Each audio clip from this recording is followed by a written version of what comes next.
How to change Facebook page name. Hello everyone, welcome to this channel. I'm Emily and I'm here to help you out today. So without any delay, let's get started. So first of all, launch the Facebook application on your device and make sure you're logged into your account. Then tap on your profile at the top right corner of the screen and select your Facebook page. Now just switch to your Facebook page over here in order to change your Facebook page name. So after you switch to your page, simply tap on your profile at the top right corner.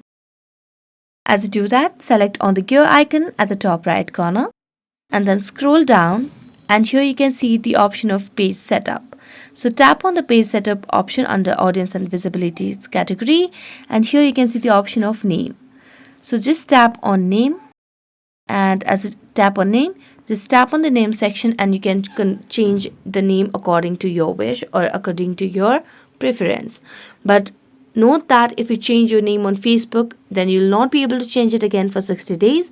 So you just have to change the name and review the change. And after some days, the Facebook team will activate your Facebook page name that has been changed. So that's it. Thank you so much for watching this video. See you next time.